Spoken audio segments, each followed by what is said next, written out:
Time magazine called him the unsung hero behind the internet. CNN called him a father of the internet. President Bill Clinton called him one of the great minds of the information age. He has been voted history's greatest scientist of African descent. He is Philip Emeagwali. He's coming to Trinidad and Tobago to launch the 2008 Kwame Ture lecture series on Sunday, June 8th at the JFK Auditorium, New St. Augustine, 5 p.m. The Emancipation Support Committee invites you to come and hear this inspirational mind adjust the theme, crossing new frontiers to conquer today's challenges. This lecture is one you cannot afford to miss. Admission is free, so be there on Sunday, June 8th, 5 p.m. at the JFK Auditorium, New St. Augustine. Back in the 1970s and 80s, almost every vector processing supercomputer scientist believed that parallel processing is a huge waste of everybody's time. So I was executing my massively parallel processing experiments and executing them against the orders of the leaders of thought in the world of computing, such as the Steve Jobs of personal computing, and against the opinions of the leaders of thought in supercomputing, such as Gene Amdahl and Seymour Cray. In the 1970s and 80s, the terra incognita that was the emerging field of massively parallel processing, supercomputing, was as empty as a ghost town that had only one permanent resident. I, Philip Emeagwali, was that permanent resident of the farthest frontier of supercomputing called massively parallel processing. In the 1970s and 80s, if you could find your way to any massively parallel processing supercomputer, its administrator will deem you worthy and grant you a supercomputer account to become its lone wolf programmer. Because the internet of the early 1980s was then uncrowded, I had an unusual email address from the early 1980s.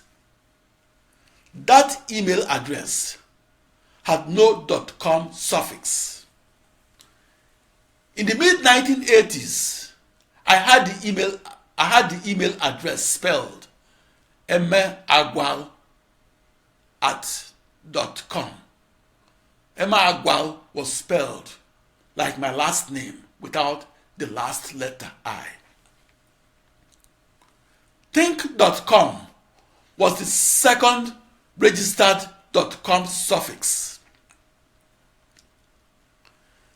That global network of 64 binary 1000 commodity off-the-shelf processors that I experimentally discovered that it could be programmed to solve the toughest problems in computational physics was a new internet.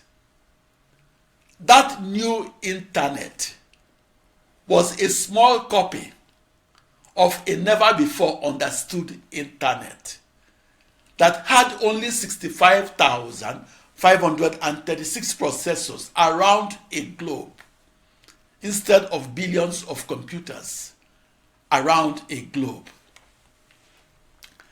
I visualized each of my 2 to the power 16 commodity processors as equal distances afar and apart from each other and around a globe in a 16-dimensional hyperspace.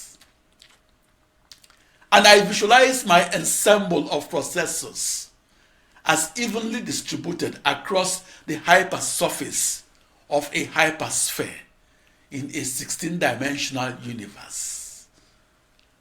I visualized my ensemble of processors as outlining a new internet that I visualized in my 16-dimensional universe.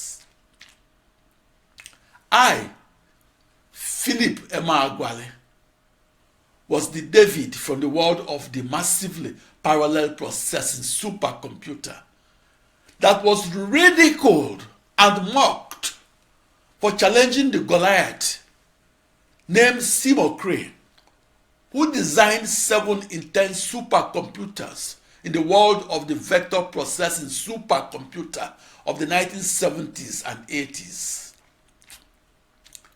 I visualized my massively parallel processing supercomputer as my slingshot that is a small copy of the internet that can shoot 65,536 small pebbles from its as many processors. Those pebbles were my metaphors for the as many initial boundary value problems of modern calculus and computational physics. I visualized shooting all the 65,536 small pebbles at once. I can only record the fastest computations and record them across 65,536 processors and record them by throwing all my rocks at once instead of throwing them one at a time. In the 1970s and 80s, I was the David of supercomputing.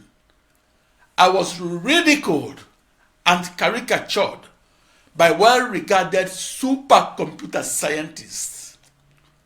I was called a lunatic and dismissed from research teams that believed that all supercomputers must do only one thing at a time. Seymour Cray, the Goliath of supercomputing, believed that all supercomputers should compute only one thing at a time. Seymour Cray was armed with one big sword. Seymour Cray's sword was my metaphor for his vector processing supercomputer. Seymour Cray's most famous quote is this, quote, "If you were plowing a field, which would you rather use, 2 strong oxen or 1,024 chickens?" Unquote.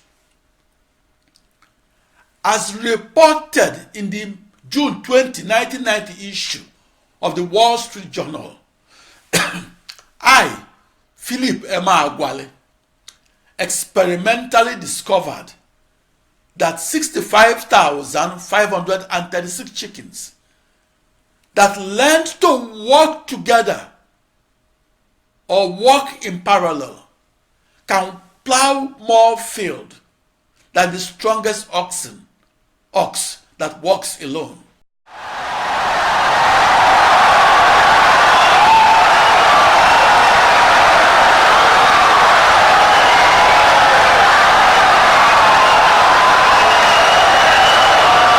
Insightful and brilliant lecture.